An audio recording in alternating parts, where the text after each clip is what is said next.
This is the all-new BMW 3 Series Touring. Today, in our full driving review, here on Autogefuehl, your #1 resource for in-depth car reviews and your #1 community to discuss cars with Thomas. Exterior, interior, the practicability of this one, and of course the driving experience will be all today in Full HD, full screen and full length. Let's go!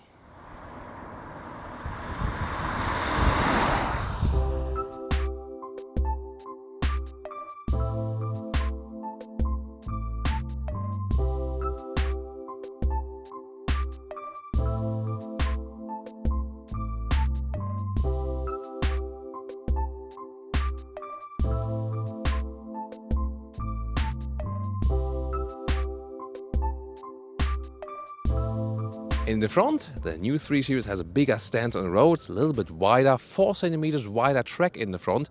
Very interesting. Tanzanite blue is the color here for today. Someone that comes close to a Thomas blue, at least in the brighter shapes. And it also fits very well to this optional laser light. LED standard, then dynamic LED optional, and then the top trim is this laser light here for more high beam. And then you also have those blue accentuations. Pretty interesting. This one here is also an M Sport line. There are different lines, and this one is the sportiest one you can get design-wise, also with stronger bumpers right there. The double kidney is wider than before, but is adaptive as for the air intake to improve the wind efficiency. The camera, by the way, is just placed right here in front because there's also an optional front camera. 4'70", 15'4", or 185 inches is the length of the 3 Series Touring in this generation. Whereas the new sedan has the internal code G20, this one is the G21, and it's more about 8.5 centimeters longer actually, and same length for sedan and the Touring. Touring, of course, with the shape right here that continues in this roof, and the roof rails are standard. Here then also with chrome frame style around the windows. M Sport model. 16 to 19 inch wheels. Those ones here are 18 inch. I think it's a good compromise overall. You know, pretty conservative design they have here. Dropping line here above the door handle. Oh, and really interesting color shades here, definitely from this new paint they have right here. So, and one design element is new. It raises here now a little bit if you compare it to the predecessor generation. So to make it appear a little bit sportier, but definitely, especially the Touring is very conservative in design, not too much changed here if you compare it to the predecessor, but technology-wise, a lot of been done. 25% stiffer from the chassis, for example, and I also have a lower center of gravity. The rear is about 2 centimeters. Why? Well, the track, so the space between both tires, is 2 centimeters wider than in the predecessor version, and also the window in the rear here is 2 centimeters wider. So together with those horizontal tail lamps now, definitely bigger stance on the road. And those are also honest exhaust pipes. Well, the outer ring is beauty, but those are real exhaust pipes indeed. The M Sport here also gets a contrasting lower bumper right there. And overall, this one now looks a little bit more alike to the sedan than before. And one special thing is, of course, how the hatch will open in this two-way split way. We will soon show that to you.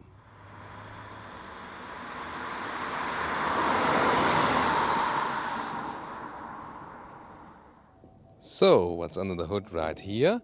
Interesting, this is a twin power turbo. This one is the big 3-liter diesel with 265 horsepower and xDrive, the all-wheel drive. So 3-liter 6-cylinder and 8-speed automatic gearbox. But there's also the 2-liter 4-cylinder diesel, 150 or 190 horsepower. The latter one then also optional with xDrive all-wheel drive. And then there are petrols, 2-liter 4-cylinder, the 320i with 184 horsepower or the 330i. Optional with xDrive with 258 horsepower. And then there will be the plug-in hybrid, the 330e. That one then based on the 2-liter 4-cylinder engine, but also an electric drivetrain and 12 kilowatt-hour battery and 60 kilometers of official pure electric range, which will, of course, be a little bit lower than in a realistic driving cycle. Well, then there's the top model, the M340i, 3-liter 6-cylinder with 374 horsepower. And yeah, this one will not only be available for the sedan, but also here for the estate. So basically, sedan and estate will get the very, very same engines. Yeah, just, you know, when there once will be the next true M3, That will only come for the sedan as usual.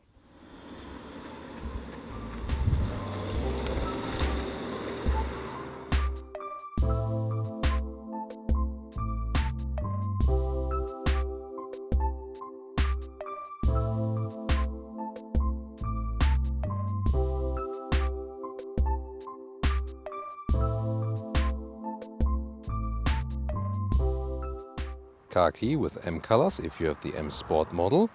Keyless entry here, as we know it from BMW. Close it up. There it is, open. Door closing sound, that's quite okay. Then instead of the doors, it's a beautiful 2-color setup right there. Then galvanized buttons. And here they really worked on the interior build quality. This all feels so nice and solid. Interior space right there, the inside of the doors, also quite reasonable. Optional Harman Kardon sound system is really cool. A lot of speakers and great crisp sound quality. Then you have an M entry badge. And I also like the special floor mats there, which have this bright frame. Then those seats here, different forms available. And in Germany, you start with the fabric seats, I recommend. They stay cooler in summer. And in the US, you usually take the Sensatec leatherette, which is more animal friendly than this setup we see here at the moment. But color-wise, it's very interesting. The M steering wheel, so 2 steering wheels available. This one, the sportier one. You can get a heated steering wheel optional, and that you can see that the cruise control can be controlled right here. And those are not those rubber buttons anymore. Someone asked for it. Those are now hard plastic buttons, but they feel very good in the quality. So overall, a very stepped up interior build quality. And of course, more digitalization than before. We'll soon find out more about that. Getting inside, in the front, it's the same as in the sedan. So typical mid-size seating position. I'm 1m86 or 6'1". And there's plenty of headroom left if you have not picked the panoramic roof like this. If you pick this one here with 1m86 or 6'1", then this one here stays with the headroom. So limited headroom, a little bit with the panoramic roof, but still, if you're tall, you still get along with it. And come here, you already see here one of my favorite features, those typical BMW wings. This is still a design element, at least in the interior. I just love it, how they designed it. This is the interior overview. It starts with a 5.7-inch screen on the left. Those ones optional 12.3-inch digital instruments. On the right side starts with an 8.8-inch. This one here, the 10.25-inch, the biggest screen, and with the horizontal layout and very well integrated, I think. And then it's very interesting how they frame this one here. There's a decor element. The climate unit is still accessible right here. You can control it while driving quite well. And also a metal knurled volume knob here.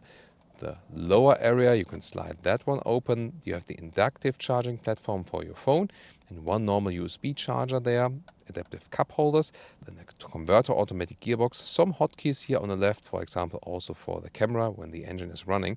And they here still set a turning pressing knob that you can control everything while driving, or have some hotkeys that you can access the map a little bit easier. I think that's a good redundant solution. And for example, you can also use the voice input. At the moment it's still set on German, but we can say, hey BMW, setze die Sprache auf Englisch. So set the language to English, let's see. Ich stelle die Systemsprache auf Englisch. So he said, setting the system language to English. And yeah, that way you don't have to search everything in the menu. You can, yeah, this is also here the gesture control.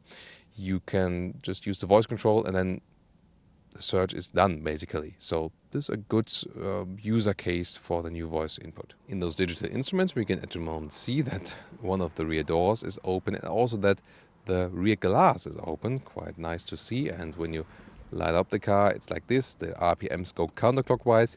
Yeah, at first you think, oh my God, really? Oh, nice blue visualization also of our blue car. But then you get used to it and then it makes some space here for the GPS information in the middle part, and that somehow makes sense. Everything is very clear to read. Here the map. You can browse on that here with pinch and zoom, but you can still use the central knob, and that's also good while driving. I like to zoom in and out with the central knob while driving, for example. And so far, the GPS software by BMW never let me down so far. Well, what else? You have the car menu here, for example, and can share some driving information. You can also have those sport displays for the G-forces. Not sure if you use it for a 3 Series Touring, I don't know. And then you also have, when you have the Apple CarPlay connection, it is always wireless then, and then you can have the hotkey right there, and there's a very good integration of that. So it uses all space and still remains the hotkeys right there. No Android Auto available. The new panoramic roof covers a wider area, so there's first of all a black shade, and then you can see it's wider than before, definitely covers more, and also goes pretty much over the whole vehicle. And you can also open the front part right here to leave some more fresh air, and especially you feel while driving also how wide that one is. And the head-up display, the speed, the allowed speed, you can scroll through music titles, or and also can get some information about GPS directions. And if you approach the next intersection, it is even more detailed. It's one of the best head-up displays on the market, definitely. And under the armrest, we find the first USB-C charger, so they definitely offer a mix here between the old USB and the new USB for transition. The rear bench, first a clear view here for you. Also very good build quality here, always, on the inside of the doors and so on. But a lot of options with this car, that's the downside. Well, then you see you don't have too much room. There's a big middle tunnel because it's a rear-wheel driven car. In this case, then also all-wheel drive. And let me get inside. Well, you have a little bit more legroom than in the predecessor generation because the car is over a little bit longer, so that works for four tall adults. And even with the panoramic roof, it works because the roof raises to the rear part again, so I can also easily sit here. I can also do that in a sedan, where the roof continues a little bit further straight with the Touring, but indeed, difference between sedan and Touring seating position in the headroom is not that different. It's really more about the truck. Here you have Isofix at the outside seats for the child seats. You can flip the seats already from here in a 1/3 2/3 split. The alternative to that is the ski hatch for alpine friends here around Munich especially. And then you have this armrest right there with cup hold. They're also adaptive with those rubber lips. And for your comfort, well, you have to squeeze through this middle tunnel. And then there are two more USB-C devices in the rear. Oh, I bet are also optional. Gotta scroll the prices for that. And also the rear climate unit. Yeah, the thing about this car is about 50K with the 330D, with the X-Drive and so on, and M Sport. And then you can add so much more extras, and you can not only exceed 70K, even a little bit above that. And then there's the question, of course, for mid-size vehicles, so much money, that's pretty harsh. Oh, and by the way, here close to the window, there's a new design element. That doesn't have any special function. It's just, is it sporty? I don't know. It's just curious. Found that the very first time in the Static Studio preview, and why not? So the cool thing with the 3 Series Touring is still this unique feature that you can open the upper glass, and then you can even control the top sliding here. But it's a little bit, there it is. So you can slide it open like this, but you have to do it back again manually, or you open it completely. So that's possible. And then you can access it here for quickly or something. Pretty cool function still, and one of the unique features. So and then let's close it again to be opening the whole hatch. There we are. It's 480 liters for the sedan, 500 here for the Touring. Why is it just 20 liters more? Well, because they just measure everything below the cover. Of course, the Touring has more space above it when you're not using it and you really stack everything up. But then, of course, it makes sense to secure the inside. For example, with a net you can install. That's a good solution. Then some, luggage inside here to show you that just for display reasons, that all works. And then this is pretty cool new feature. So here you can get this optional. It's not too expensive. Those rubber pads, they raise just a little bit while driving, and then everything is already stuck here quite well due to this rubber material. But then again, when they go up, it gets the trolleys and stuff even more stuck, so they don't fly all around the back of the car. That's actually a very nice idea. This one you can lift up for some more space, and the tire repair kit. This one here in the front. Oh, I got some bottles right and left at the moment. Is just a little bit more space underneath. So that's the reason here. Those ones are blocking. But those nets here are also quite practical. And then you can release the seats right there. And I first leave it like this to show you some measurements. Because you might remember that sedan It's a little bit limited in the width here, and it's the same here also between the wheel arches. So less than 1 meters between the wheel arches. It's just here that it's a little bit more. Here it's about 1 meters and 20 then. But between the wheel arches, this is kind of disappointing as for the width. The length, the normal one, is about 1 meter right there. And then we can also release the second seat right here. That goes quite well. So a good feature you can pick there. And then the length to the driver's seat, as I would be driving, is about 1 meters and 80.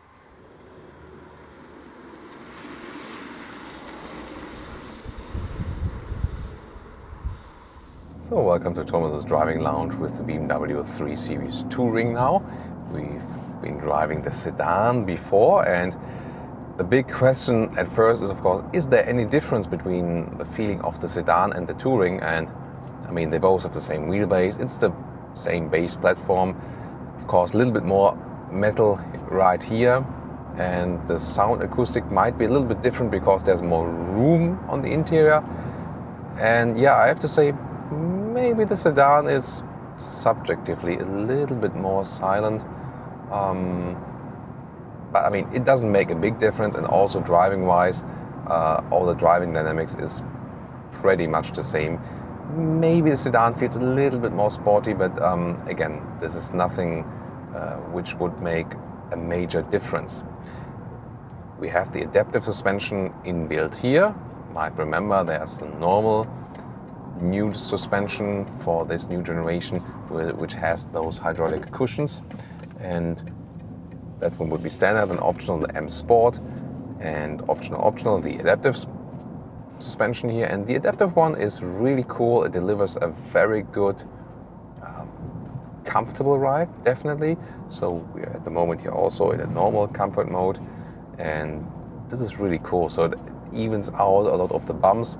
It's also one of the reasons they decided against offering an air suspension here in the midsize segment, whereas the Mercedes C-Class, for example, they do offer air suspension in this very segment.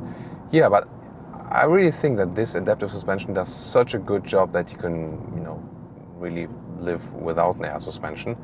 And the good thing is, even here in the comfort mode, it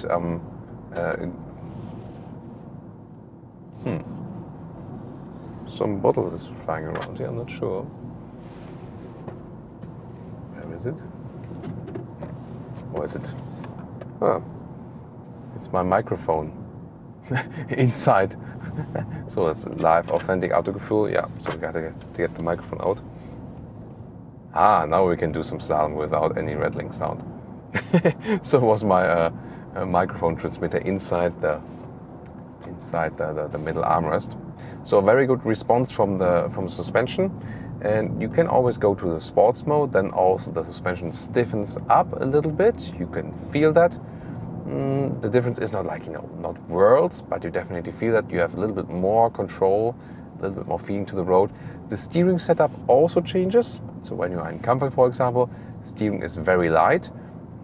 I was criticizing in the first 3 Series driving that it has some numb feel here in the low degree areas, and this one has been improved now. So also a good step forward, definitely. So there's something happening right there. And when you are back then in the sports mode, gears are turned up higher, and there's also some little bit more feedback from the steering wheel, but also not too much. So the steering itself, the steering feeling, remains pretty light, and it's also, it's okay, it's nice and progressive, direct, but it's not the most natural feeling. And I found that a little bit better, for example, recently with the BMW 1 Series M135i, for example. But still, you get along very well. It delivers a very good experience, also if you compare it to the competitors. It is also then, even when you don't have a special sports version with this BMW, that you always feel somehow a little bit sportier than some of the competitors, and not sporty in an uncomfortable way, but in a way that you say that it's definitely fun to drive. So suspension setup really good. Steering setup is somewhat okay. Good progressive, but please maybe a little bit more feeling, then it's fine. The engine here is very powerful, 5.4 seconds to 100 kilometers or 62 miles an hour. So this diesel power, the torque really sets in there. I'm also looking forward to the long-term consumption, because with the 5 Series we had this 3-liter diesel also and could score some very low fuel consumption figures. That was very interesting. And here, of course, with the SCR cleaning then too. There are different assistance systems available. You set them here at the steering wheel. You have the normal adaptive cruise control, which just keeps the distance to the car in front of you. And you have the assisted driving. And that one then also takes the steering when you, for example, when you want to keep the lane. And we can also test it right here as soon as I... No? Obviously, when it's pretty wide overall, then the car might have a problem. It should be better now when there's a more controlled road with a lane left and right directly. Yeah, so very interesting. So that would be rather than the run off-road protection. Now we can also accelerate out of the corner. This one here always comes with the X-Drive. That is the all-wheel drive at BMW, and that means you have also some power on the front wheels. Wow, that kicks in pretty nicely. Also, I think a decent sound. Here, of course, sound actuator is being used.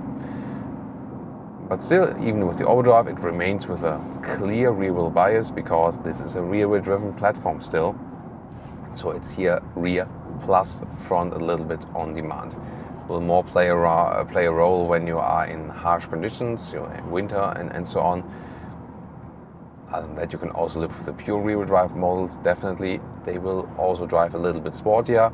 This one and here, again, when it's wet, for example, better acceleration. And of course, they are better in the acceleration in general, because you can get more traction to the ground. Then here now driving at about 100 kilometers, the noise insulation is actually quite good. So really nice what they've done here. There is the front insulation from the front glass is standard for the new 3 Series. And option, you can also get an acoustic package for the side window here for both. And this is then an option also equipped with this vehicle and making it even more silent. So that could be a very interesting option, definitely. So now I'm in this assisted driving mode once again, and let's see, I'm steering to the left. Yeah, there it is. There's the counter steering, because now the car sees, there's a one on the, this is Z4 with the camo. Why is there still a BMW Z4 with the camo paint on the road? The car has been released. Unless they're preparing some other version. Maybe an all-wheel drive one or something? I don't know. Or maybe a true M Z4, not like the M40i.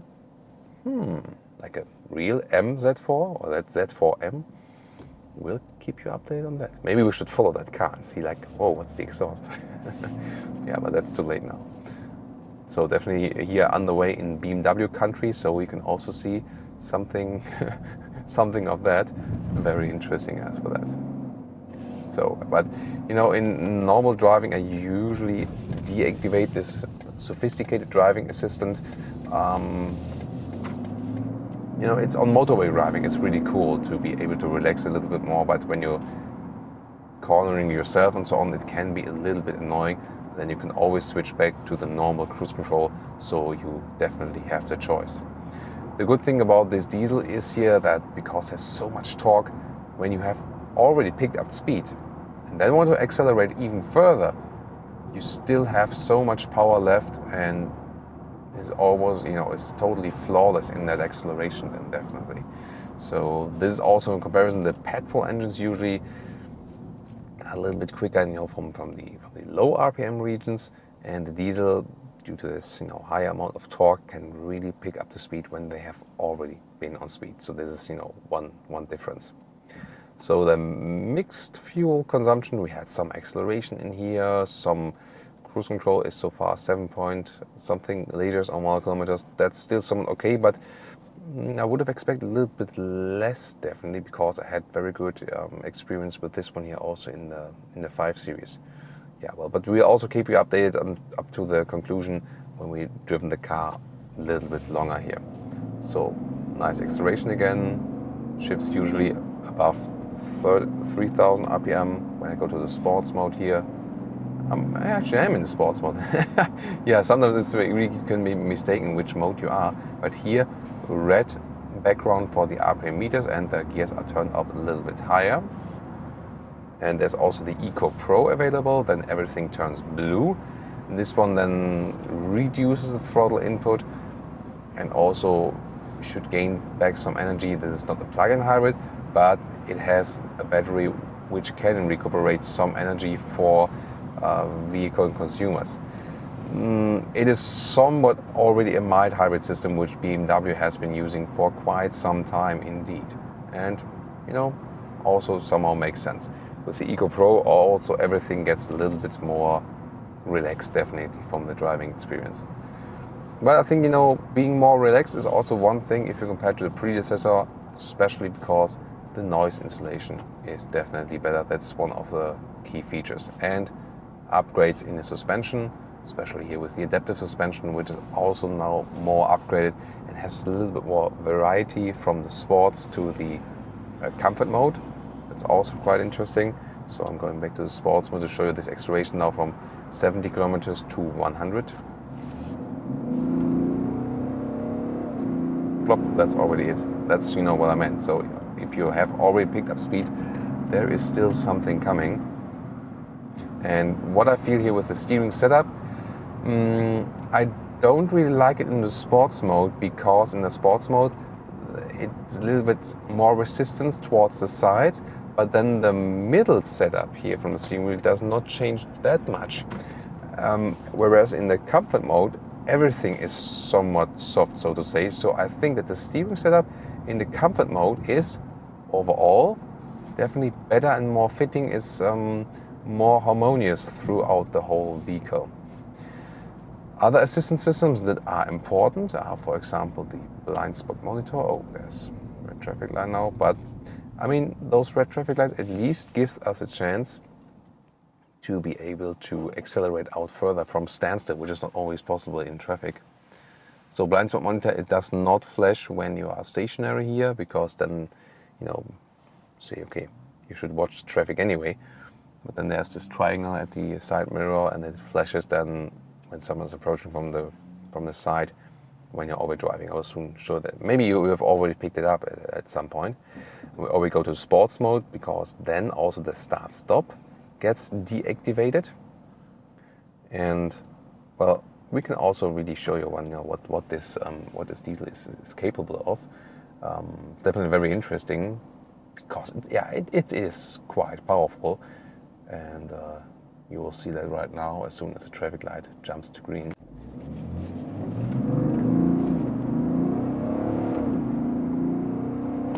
Well, that was 90. That was 0 to 90. Wow. So yeah, that was pretty powerful. And also, for a diesel, a quite nice sound. So performance-wise, nothing to complain about at all. What I will do now is reset the individual consumption value, set the cruise control, and see what can we score when we just have the cruise control set and don't do so much acceleration and so on. So I took it very calmly now with a lot of cruise control now over a while, and you can score something around, actually I'm at the moment even a little bit below that, 5 liters or more kilometers. So that confirms the result we had with the 5 Series, and even more interesting that it's somewhat the same, although the 5 Series is a heavier car.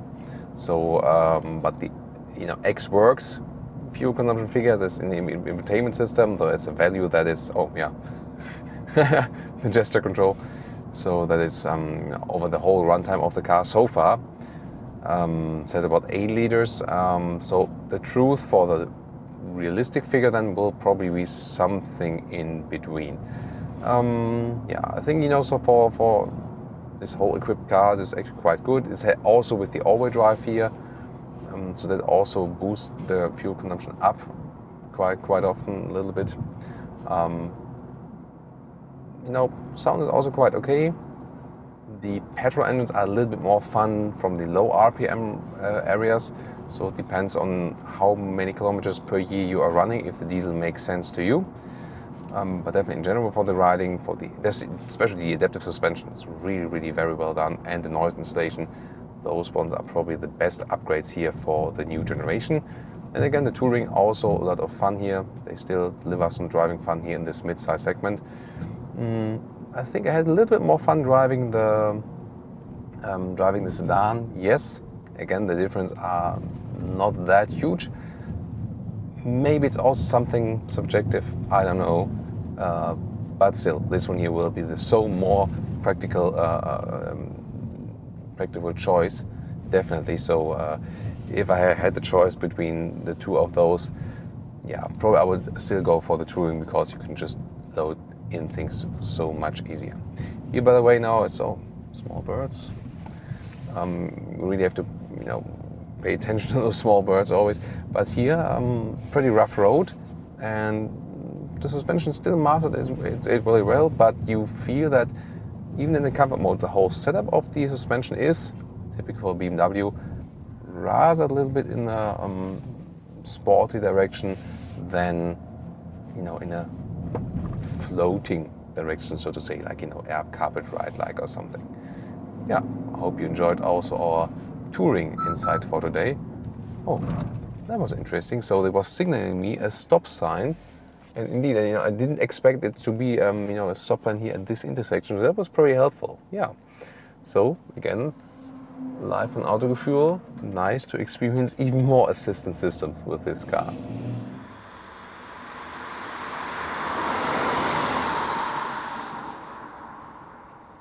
And now to our conclusion for today with the all-new BMW 3 Series Touring. Well, first of all, it has a bigger stance in the front, definitely the whole front area, and also more horizontal shape in the rear. The car is a little bit longer than before, therefore also offers a little bit more space on the interior, especially on the back seats. Still, it's more practical than the sedan version, especially customers from Germany and Italy appreciate that.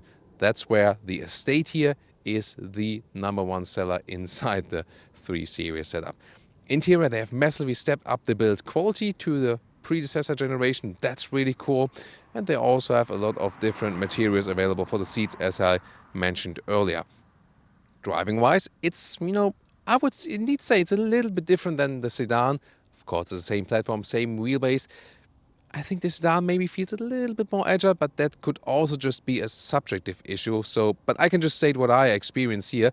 Might also be an engine choice. We drove the big diesel here today in the Touring, where we had the petrol in the sedan. So probably if you drive the very, very same drivetrain in once in the Touring, once in the sedan, then maybe the driving impression is also more equal to that. But you can still have a lot of fun. It has a good fun driving feeling. The steering could be a little bit more natural in the feeling, but they already worked on that since our very first ride with the all-new 3 Series. So that's good that they responded to that feedback there too. And consumption-wise, as for the diesel, well, you can score very, very low consumption if you keep it steady with the throttle, but then it also goes up quite easily. But overall, I think it makes sense if you drive a long ways. However, the PHEV version will also be available here for the Touring. That could be a very interesting choice, so we will also keep you updated with that. What about you? What do you think about the new 3 Series Touring, and would you go for this one here or rather for the sedan? Please tell us. And if you're also a long-term customer of that one, also share your experience with this one, please. So, also tune into other 3 Series reviews. We'll link them down below. And also we have a lot of the competitors here on our channel. So see you there.